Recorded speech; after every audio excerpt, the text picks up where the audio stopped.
Bert's out today because he is on spring break with his son Hollis. However, Mo, he got a DM. And the DM is directed at you. Okay. So My favorite. Right. Don't you love the DMs directed at you about you? And it all has to do with the ex you said that was sliding back into your DMs. She's with a guy, seems to be happy with the guy, but all of a sudden, out of the blue, she's been hitting you up again. Yeah, we dated for a brief period a long time ago, and then we stopped communicating. It wasn't bad. We just stopped, and I would hear from her, but very, very rarely. And then all of a sudden, about a month ago, I started seeing her post a guy that I guess is now in her life, and she's posting him like all the time, which, okay, I'm happy for her. She seems to be really happy.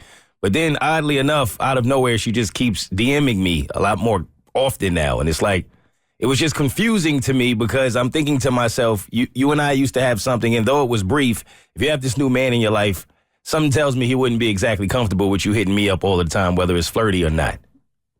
So this listener, DM Bert, and said, "Hey, Bert Show, I was listening to past podcast. Yeah, we have a podcast, don't we, Cassie?" We do, and you can find it for free on Apple, Spotify, or wherever you listen to your favorite podcasts. So they go on to say, "I was listening to past podcasts, and I wanted to introduce Mo to a term I learned about 6 months ago. Wasn't Mo saying that one of his exes keeps innocently slipping into his DMs with what seems to be no intent at all? Mm-hmm.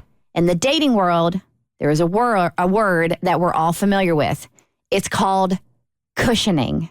Do you know what cushioning is? I do not. Never heard of it.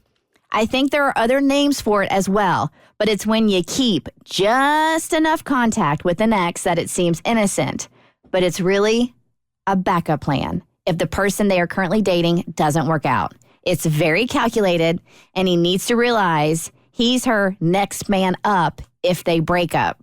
Trust me, I've done this before myself. He will be the first guy she DMs if they ever break up. Put money on it."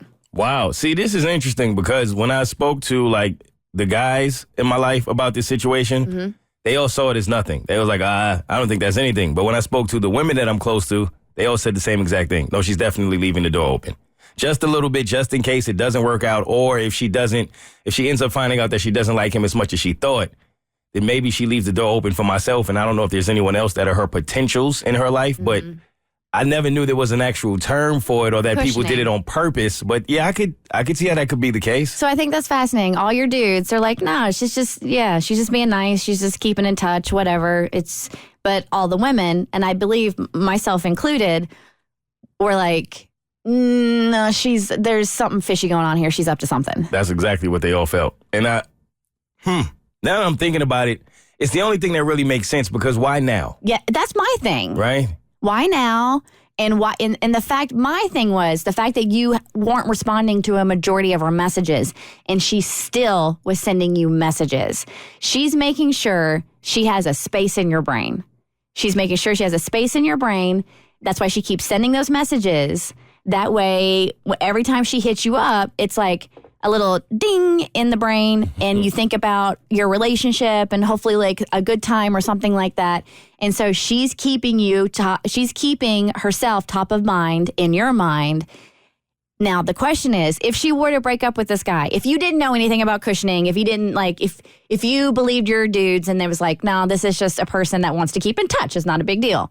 If she broke up with her dude and hit you up and wanted to go out, what would you say? I would say no. But see, not for any like particular reason.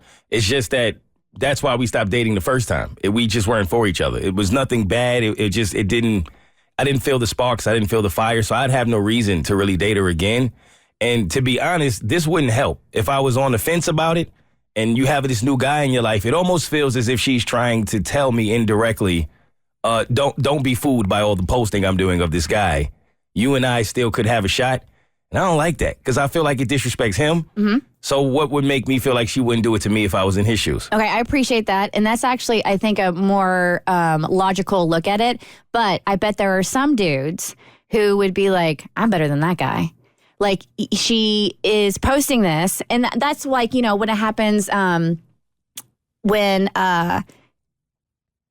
if you want to say you date up from your ex or whatever, not saying this man is an upgrade of you, okay? Okay, because you about to make me feel challenged. No, exactly. But that's it, though. That's You're it. challenging it, right? Yeah. So if you are, you think this is a great person, so you're flaunting that, so your ex sees that, and then it makes them, how do I want to put this?